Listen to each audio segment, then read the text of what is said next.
Yun, magandang buhay po sa ating lahat mga kwentuhan and welcome to Papa Joe's Vlog. Parang 2 weeks na tayo hindi nakapagtinda sapagkat maulan. Anyways, nagtubuan na yung mga sibuyas natin. Naging onion chives na. And still, anyway, may binrought up si ate sa akin na isang pagkain, street food. Then, we would like to try it.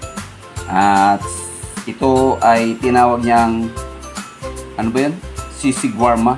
So basically, dahil sa tunog ng pangalan, ito ay kombinasyon ng shawarma and sisig. So I would like to try it. Simple lang at basic yung gagawin natin kasi trial nga eh. Dahil nga basic lang, so ang ginawa natin ay we provided this feta. Kung ito man nga yung ginagamit sa shawarma, pero nakalagay doon sa label ay Mexican wraps. Tapos yung stuffing natin na gagamitin ay yung basic na sisig natin na ginagamit sa pagtitinda. Yun, so let's try it. And what do we got is ito na muna ay ang dahil trial lang ay 1/2 cup ng ating meat and 1:1 ratio and 1/2 cup of white onions para hindi matapang. And then gusto ko pong ikwento sa inyo na yung aking sisig po ay somehow semi-traditional. Ito po ay natutunan ko sa Pampanga, sa Angeles like 35 years ago. Shout out to Bienino David. And then yung kaibigan namin pastor ay sinama kami doon. And doon niya pinatikim sa amin ang napakasarap na sisig. At yun po ay inihaw. And then of course onions, sili, and then hindi po mayonnaise. So, but still if you would like to do your recipe with mayonnaise, it's okay. At sa nakita ko puro na hindi mayonnaise kundi utak ng baboy ang ginamit. And then inihaw. Kaya po sinasabi ko na semi-traditional yun sa akin sapagkat on the streets hindi naman po kami nakakapag-ihaw. So ginigisa po namin yun and pinapatuyo. Kaya hindi po talaga ito yung traditional sisig na natutunan ko. Yung difference po talaga yung pag-ihaw. But aside from that, mostly po ng procedure ay yung natutunan ko po sa Clark, Angeles, sa Clark. Ay yung natutunan ko sa Angeles, Pampanga. So let's go. Madali lang to. Let's see. Let's try. Let's go. 1/2 cup ng meat.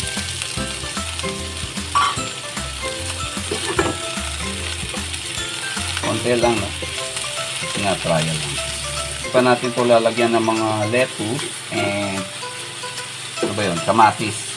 Kasi basic recipe ng sisig ang gagamitin natin. A little pampa creamer.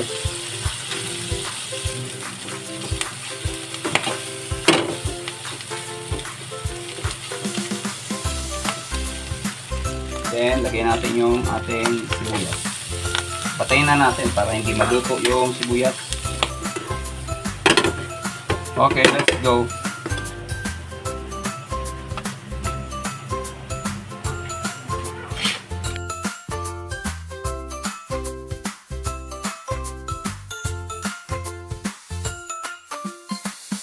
So that's it. Lagay natin yung hindi man tayo marunong gano'n nito. So parang ganito yun. And then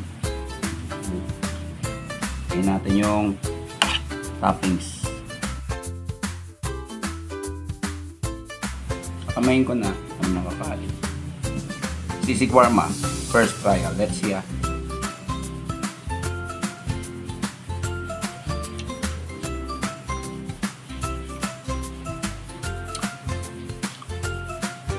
Pwede nga.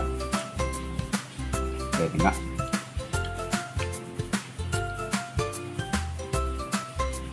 Naglag ko ako sa plastic.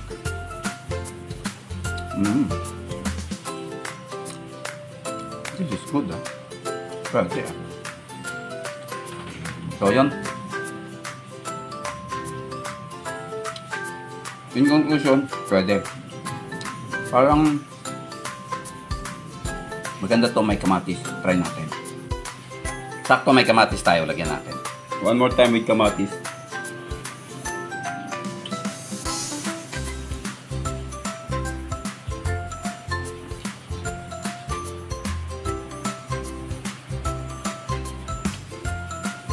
Pwede nga.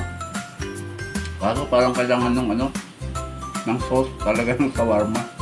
Next time try natin gumawa ng sauce ng shawarma. Parang masarap sa talaga may sauce ng shawarma. So yun ang trial natin. Kaya may natutunan kayo.